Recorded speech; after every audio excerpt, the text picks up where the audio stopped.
No quisiera empezar esta conferencia sin antes agradecer la amable invitación de la Real Academia de la Mar para dictarla en este ciclo de conferencias.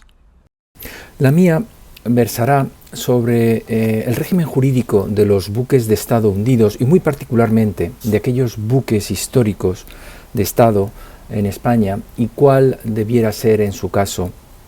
la posición jurídica de España al respecto. Hay que tener en cuenta que en las últimas 2 décadas, fundamentalmente, España se ha visto envuelta en una serie de negociaciones y de litigios internacionales en los cuales se ha discutido esta cuestión. Como he tenido el privilegio y la suerte de participar como delegado de España o como consejero abogado del Reino de España ante algunos tribunales internacionales, quisiera hacer una advertencia previa, y es que cualquiera de las opiniones vertidas en esta conferencia lo son exclusivamente a título personal y en modo alguno comprometen ni expresan la opinión del Reino de España. Bien, a lo largo de los siguientes minutos quisiera organizar mi charla, mi conferencia, alrededor de 4 grandes ideas. Por un lado, recordar con todos ustedes la cronología de los distintos casos que han ido originando la necesidad de una política jurídica exterior española relativa a los buques históricos de Estado hundidos. Para a continuación analizar brevemente el contexto jurídico internacional que regula dichos buques y ver seguidamente la política y legislación españolas más reciente al respecto, dejando para el final una reflexión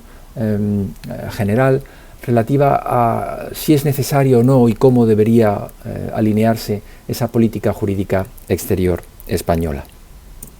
Bien, a modo de recapitulación muy breve, muy rápida, me gustaría recordar algunos de los casos que han ido dando origen a esa necesidad de revisar nuestra política jurídica exterior. Y el primero de ellos, sin lugar a duda, fue el saqueo del galeón español Nuestra Señora de Atocha, hundido en los Cayos de Florida en 1722 y encontrado y, como les digo, recuperado sin ningún tipo de protocolo arqueológico por Mel Fisher, y gran parte de su carga finalmente fue subastada y alguna permanece expuesta en los Cayos, en el museo que Mel Fisher tiene en Florida. España, hay que recordar, no reaccionó apropiadamente en este caso, como tampoco lo hizo, bajo mi punto de vista, en el siguiente caso, que es el caso del San Diego, hundido en 1600 en la bahía de Cavite, en Filipinas, y encontrado y recuperado en gran medida por Frank Godio. Finalmente, el Reino de España compró cerca del 70% de las piezas recuperadas, muchas de ellas hoy se exponen en el Museo Naval. En 1993 empezó el interés por parte de España en otro buque de Estado hundido, en este caso El Salvador, hundido en 1812 en Punta del Este, Uruguay, muy cerca de donde también se había hundido previamente otro buque de guerra, el Agamenón inglés, en 1809, y ambos buques con la autorización del gobierno uruguayo han sido también expoliados, entre otros por Rubén Collado, y recientemente un juez en Montevideo ha decidido que salieran a subasta el resto de bienes de la colección igualmente recuperada del fondo del mar. Esta subasta se estima que se llevará a cabo en mayo de este año, 2021. En 1998, en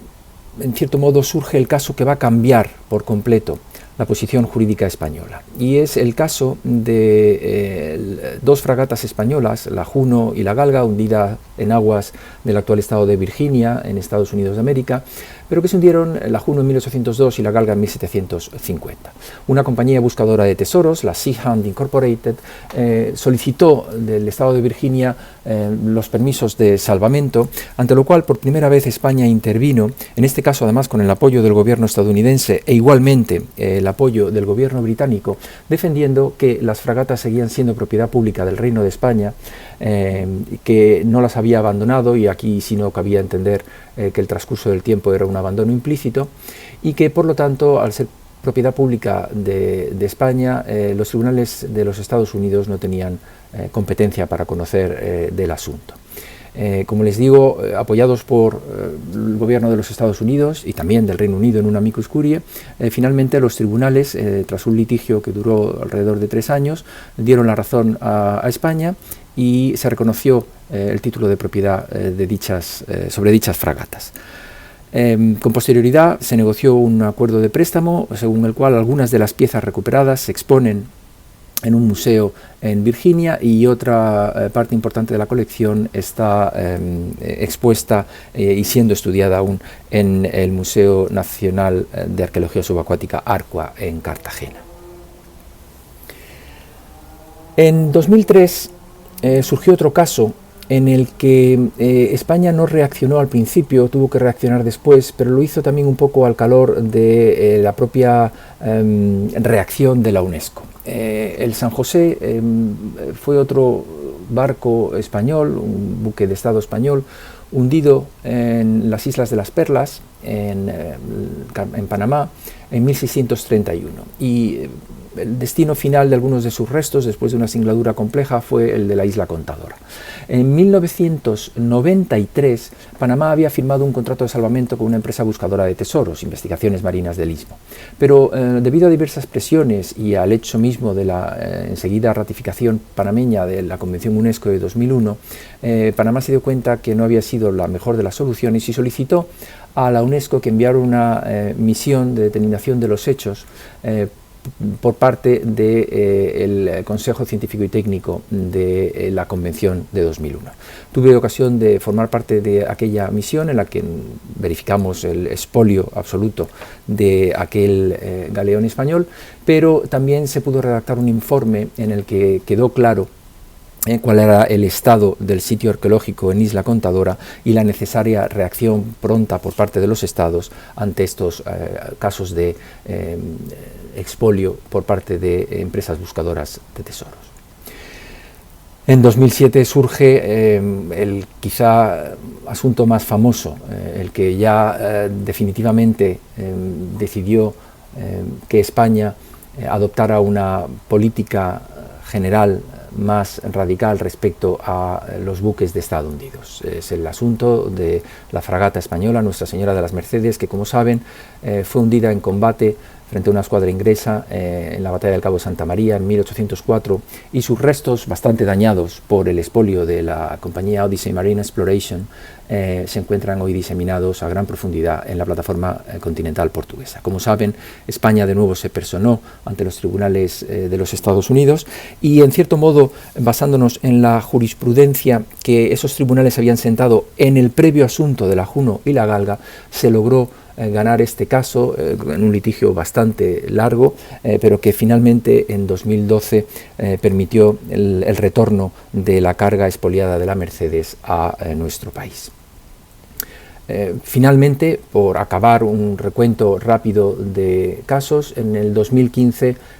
surge otro bien conocido, que es el del galeón San José, hundido en 1708 cuando se dirigía de Portobelo, en Panamá, a Cartagena de Indias, en las Islas del Barú, por lo tanto en el mar territorial colombiano, y respecto del cual ya se tenían noticias de intentos de las distintas compañías de cazatesoros por hacerse con sus restos, pero en 2015 la entonces administración del presidente Santos en Colombia determinó, después de un cambio legislativo, que se podía llevar a cabo una asociación público-privada con una de estas compañías para recuperar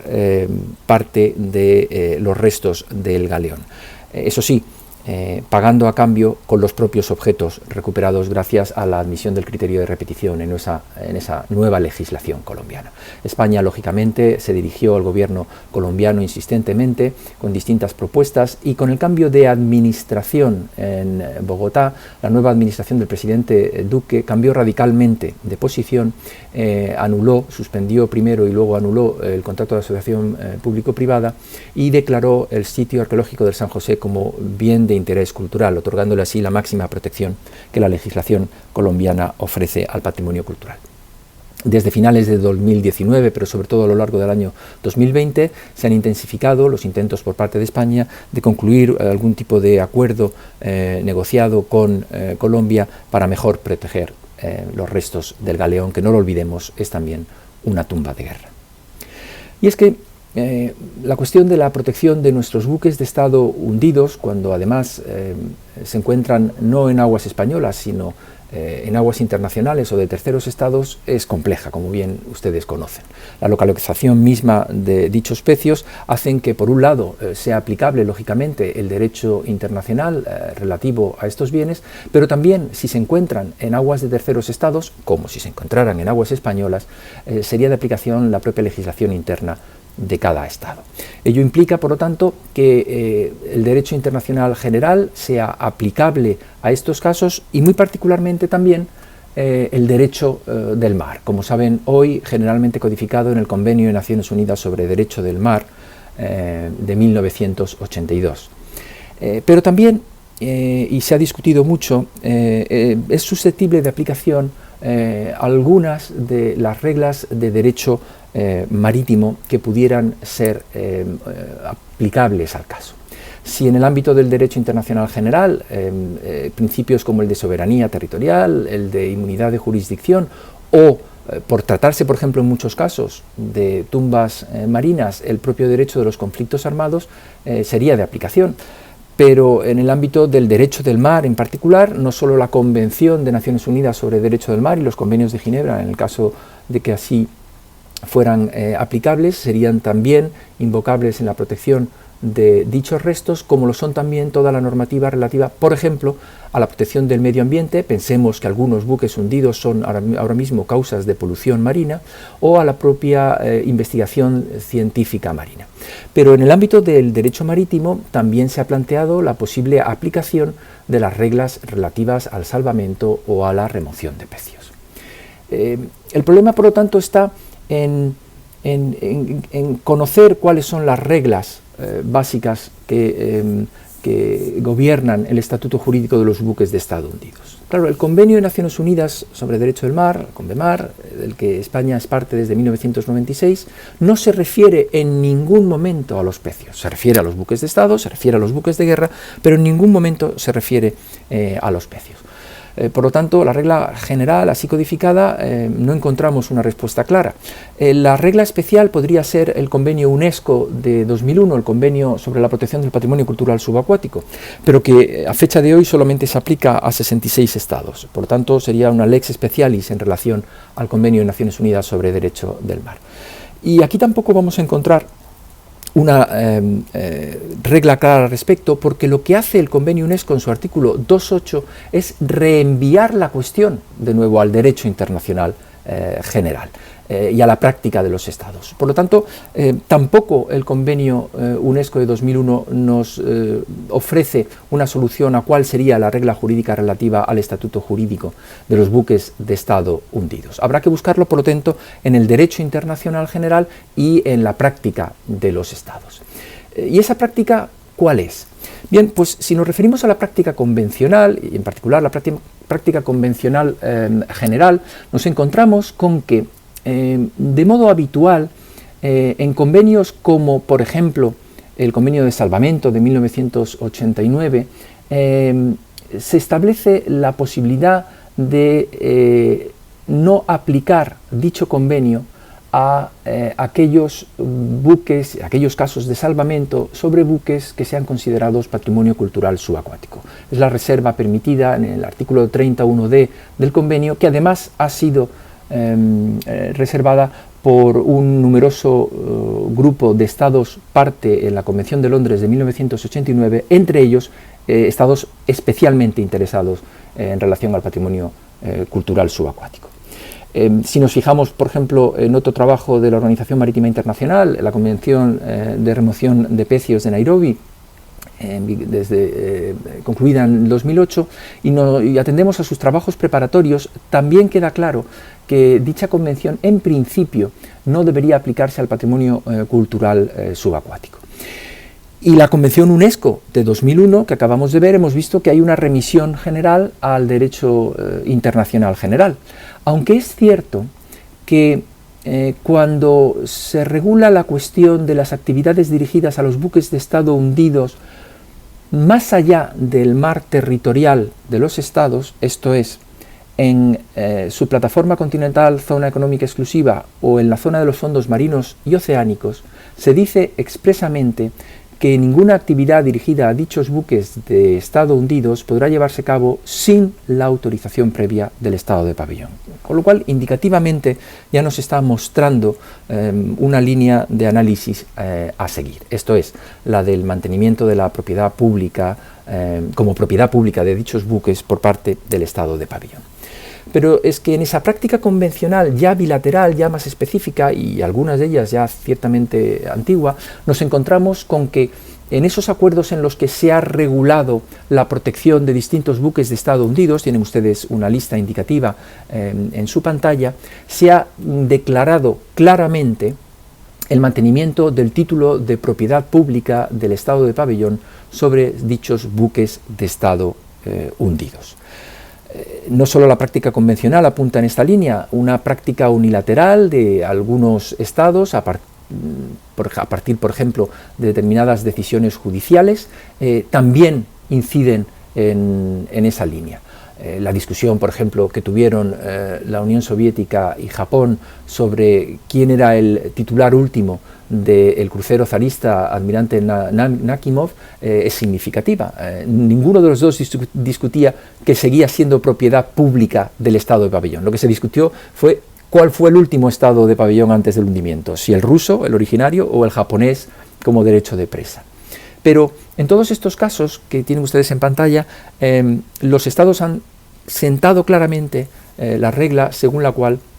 el Estado de pabellón conserva intactos sus derechos sobre sus buques de Estado hundidos. Práctica que en el caso de España también se da. Se manifestó claramente en los asuntos que ya hemos visto, el Juno y la Galga, el asunto de la Mercedes, ahora lo estamos manteniendo, ofreciendo también cooperación a Colombia en el caso San José, pero también lo mantuvimos frente al Reino Unido en el asunto de la Sussex, que fue en cierto modo el origen de la presencia de la compañía Odyssey Marine Exploration en aguas españolas que culminó con el expolio de la Mercedes. En este caso se trataba de un buque de Estado, un buque de guerra inglés, la Sussex, hundido en aguas españolas, y en el momento en que entablaron conversaciones el Reino Unido y España, España dejó muy claro que de encontrarse la Sussex, aunque estuviera en aguas españolas, al ser un buque de Estado británico, España reconocería el título británico. Al calor de la discusión en el asunto de la Juno y la Galga, surgió la posibilidad de hacer declaraciones unilaterales públicas, además por parte de toda una serie de estados, que fueron recogidas en el Federal Register de los Estados Unidos en el 2004. Y allí, no solo los Estados Unidos, sino Francia, Alemania, Japón, la Federación Rusa, el Reino Unido o España, declaramos nuestra posición jurídica al respecto. La hicimos clara, de manera expresa, por si fuera necesaria. Y así lo hizo España en el 19 de diciembre de 2002 en su declaración en tono bastante similar al del resto de potencias navales. Una posición de España que además se refiere no exclusivamente a sus buques de Estado hundidos, sino a todos los buques de Estado hundidos. Y así España considera que dichos buques siguen siendo propiedad pública del Estado de pabellón, salvo que medie un acto de abandono expreso, no implícito, de tal manera que indistintamente del lugar del hundimiento, incluso en zonas bajo soberanía de un tercer Estado, o indistintamente también del tiempo transcurrido desde el hundimiento, que no implica abandono implícita, siguen siendo dichos buques propiedad pública del Estado de pabellón. Teniendo en cuenta además el necesario respeto en algunos casos de dichos pecios, pues pueden tratarse en demasiadas ocasiones de tumbas marinas, tanto de guerra como no de guerra. Y que en cualquier caso cualquier actividad dirigida a dichos buques necesitaría del permiso previo por parte de la Administración española para llevarse a cabo. Esta posición, que se hizo pública en el año 2002 y publicada en el 2004, se ha incorporado plausiblemente en el artículo 382.1 de la Ley de Navegación Marítima de 2014, en cuyo texto se dice claramente cuál es la posición jurídica de España en este sentido, considerando que son bienes de dominio público estatal y por lo tanto gozan de inmunidad de jurisdicción ante tribunales extranjeros. Esta es pues la posición de muchos estados, potencias navales, también es cierto, una posición no compartida, todo hay que decirlo, por otros muchos estados, muy particularmente las repúblicas latinoamericanas, salvo la excepción acaso de México, que sin embargo consideran que todos aquellos buques hundidos en sus aguas territoriales pasan a formar parte de la propiedad pública del Estado ribereño. Bien, es una cuestión que se sigue discutiendo, pero doctrinalmente nuestro apoyo encontramos la resolución que el Instituto de Derecho Internacional, que es la institución científica, por así decir, más importante en el ámbito del derecho internacional público y privado, en su resolución adoptada en 2015 sobre el régimen jurídico de los pecios de buques de guerra y otros buques de Estado hundidos, recogió la posición que defiende España, defendiendo la inmunidad de los buques de Estado hundidos, el hecho, la regla según la cual dichos buques seguían siendo propiedad del Estado de pabellón y que además la carga a bordo de dichos buques seguía la suerte del buque mismo. En este sentido, por lo tanto, pareciera como si la regla fuera en esa línea. España, con la Ley de Navegación Marítima, ya lo hemos visto, incorporó esa posición. Pero se han llevado a cabo además otra serie de medidas, tanto administrativas como legislativas en España, para proteger nuestro patrimonio cultural subacuático en general y los buques de Estado hundidos en particular. En el ámbito más de medidas administrativas, como saben ustedes, se adoptó en 2007 el Plan Nacional para la Protección del Patrimonio Cultural Subacuático, que dio origen a el Libro Verde, que es un documento en el que se establece esa política nacional española al respecto, acompañada además de toda una serie de acuerdos interministeriales de los Ministerios de Cultura, Exteriores, Interior y Defensa para la mejor protección del patrimonio y en particular de los buques de Estado cuando así ocurra. Estableciéndose además un modus operandi peculiar, según el cual las comunidades autónomas iban a tener una misión especial en la protección de ese patrimonio cultural subacuático en las costas frente a su litoral. En relación a la política legislativa, un dato significativo es que a la espera de la posible puesta al día de la Ley 16/1985 sobre el patrimonio histórico español, han sido las comunidades autónomas las que en las sucesivas reformas de sus estatutos de autonomía han ido introduciendo de una manera más clara y eficaz la necesidad de proteger el patrimonio cultural subacuático en sus respectivos ámbitos de competencia. Luego, lógicamente, a nivel estatal, la Ley de Navegación también ha incorporado estas nuevas reglas de protección del patrimonio cultural. Y así, entre otras muchas, el patrimonio cultural subacuático se va a tener en cuenta en el régimen general de la navegación, artículo 20, o en relación al paso inocente, artículo 38. Se va a incorporar en nuestra legislación algo que es importante y que hemos defendido con ahínco durante mucho tiempo a lo largo de estas últimas décadas y con el concurso de otros muchos estados y su práctica, y es que la jurisdicción del Estado ribereño para la protección del patrimonio cultural subacuático no debía limitarse exclusivamente al mar territorial, sino extenderse también a la zona contigua. Y así lo hace la Ley de Navegación Marítima en sus artículos 23 y 383, en la cual recoge en cierto modo lo que el artículo 8 del Convenio UNESCO de 2001 establece, según el cual en la zona contigua el Estado ribereño, en nuestro caso España, aplicará su legislación en materia de protección del patrimonio cultural subacuático. Una regla importante también incorporada a nuestra legislación a través de la Ley de Navegación Marítima es la no aplicación del régimen de extracciones y de la normativa sobre salvamento marítimo a el patrimonio cultural subacuático. Los artículos 358, 369 y 381 así lo especifican. Además, ya lo hemos visto, el artículo 382 recoge la posición jurídica española sobre los buques de Estado hundidos. Y en el artículo 383, en línea, adecuando nuestra legislación a lo que el convenio UNESCO de 2001 establece, se regula la protección de nuestro patrimonio cultural en la zona económica exclusiva y plataforma continental españolas. Por lo tanto, jurídicamente, se ha ido implementando, en cierto modo, el interés por parte de España de proteger el patrimonio cultural subacuático, manifestado también con nuestra condición de Estado parte en la Convención UNESCO del año 2001. Pero no solamente en ese ámbito legislativo, sino también en el ámbito de las estrategias de seguridad, tanto la de Seguridad Nacional de 2017 como la de Seguridad Marítima de 2013 han incorporado la protección del patrimonio cultural subacuático como una de las líneas de trabajo, entendiendo además que el expolio de dicho patrimonio cabría considerarlo como una amenaza a nuestro país. Y es que esta cuestión tiene mucho que ver además con esa política internacional en la cual España tiene que defender su patrimonio cultural subacuático, y lo está haciendo también a varios niveles. Por un lado, con una cada vez más intensa participación en la UNESCO, no solamente política y jurídica, sino también financiera, apoyando muchas medidas de protección del patrimonio cultural subacuático, particularmente en aquellos casos en los que pudiera estar implicado el patrimonio cultural subacuático español. A través de la AECID, España está presente en muchísimas iniciativas, muy particularmente, lógicamente, en nuestros antiguos territorios en América y en Filipinas, pero España es una voz que se oye en la UNESCO cuando se habla de patrimonio cultural subacuático.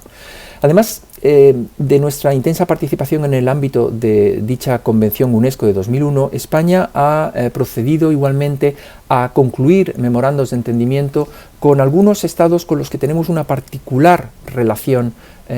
y voluntad de proteger el patrimonio cultural subacuático. Y así, en el año 2000 se firmó el primer memorando de entendimiento con la NOAA estadounidense, y luego en el 2014 se firmó otro con parques nacionales en Estados Unidos, pero también con las autoridades de cultura en México, siendo este un hito importantísimo bajo mi punto de vista en la protección de tantísimo patrimonio cultural subacuático que aún reposa en aguas bajo soberanía o jurisdicción estadounidense o mexicana. Finalmente, en esa política jurídica exterior española entra, llegado el caso, la necesidad de acudir al litigio. Cuando así se considere oportuno, España debe estar, y de hecho está lista, para litigar internacionalmente. Es, por lo tanto, necesaria esa política jurídica exterior. Pero además necesaria por razones históricas y geográficas. Ustedes conocen seguramente mejor que yo cuál ha sido la presencia histórica española en todos los mares y océanos del planeta. Hemos sido navegantes, hemos sido descubridores, hemos sido conquistadores. Nuestros puertos han recibido buques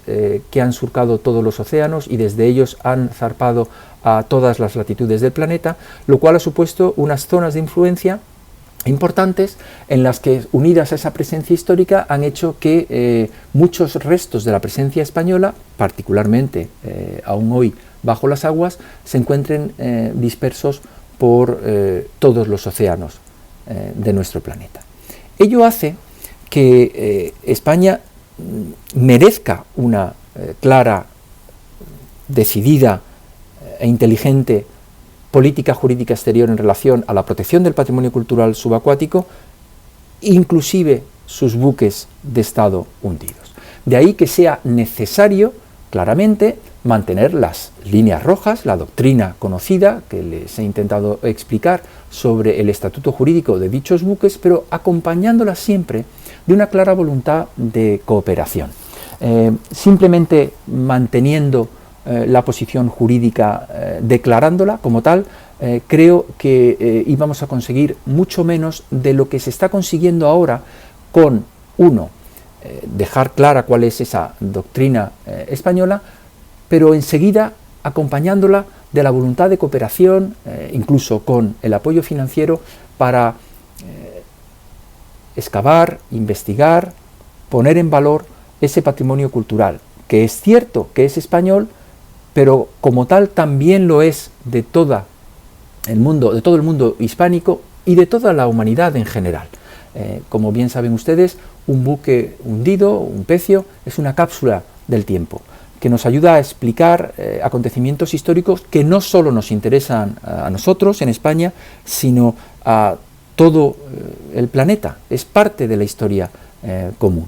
Y en consecuencia es mucho más útil esa posición que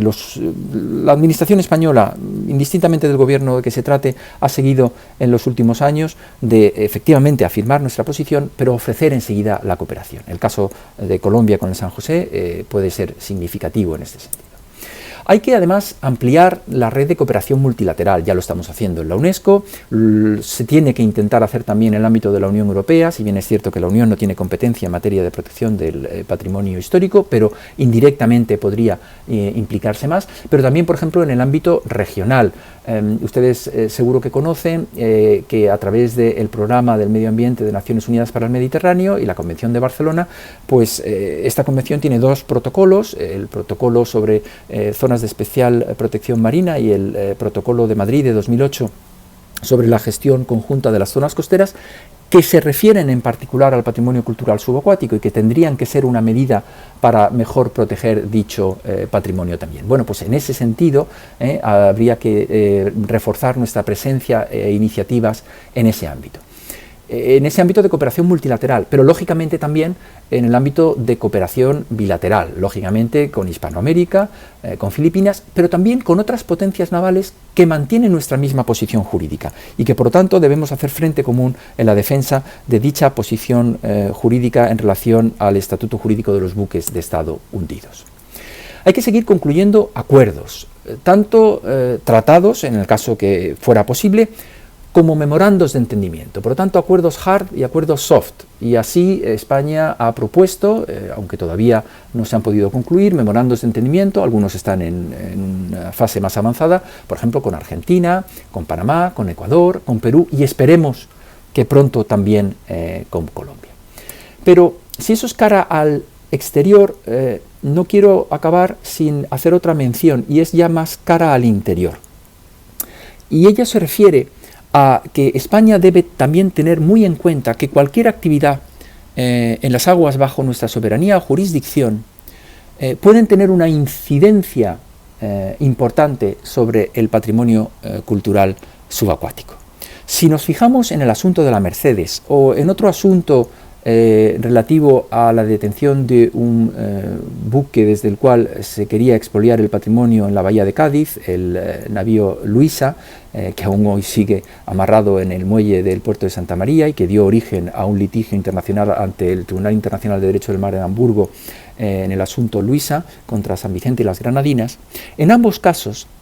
se jugó, los cazadores de tesoros, en ambos casos jugaron con la descoordinación entre las administraciones públicas españolas, tanto descoordinación entre la administración central y las administraciones autonómicas, como entre distintos departamentos de, por ejemplo, la administración central. En el caso Luisa, el Ministerio entonces de Industria dio un permiso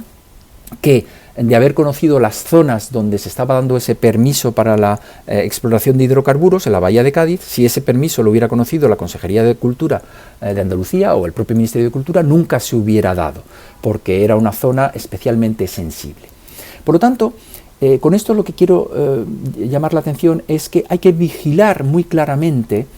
cuáles son esos permisos que se dan para llevar a cabo por terceros estados, por buques que no enarbolen nuestro pabellón e incluso por buques enarbolando el pabellón español, de cualquier actividad en las aguas bajo jurisdicción o soberanía españolas, porque bien directamente o bien incidentalmente pueden tener algo que ver con el patrimonio cultural subacuático. Ayer mismo un caso en Canarias ha surgido que debe ser analizado para ver si realmente lo que se está haciendo es lo que se dice que se está haciendo. Finalmente, pues tenemos que seguir estando listos para litigar si hiciera falta. España lo ha hecho cuando lo ha considerado oportuno y, por lo que sé, estamos listos para volver a defender nuestro patrimonio cultural subacuático y, en particular, los buques de Estado hundidos en aquellos casos que fuera necesario, incluso ante tribunales extranjeros o tribunales internacionales. Nada más. Muchas gracias por su atención y de nuevo agradecer la amabilísima invitación recibida por la Real Academia de la Mar para poder estar con todos ustedes en este ciclo de conferencias.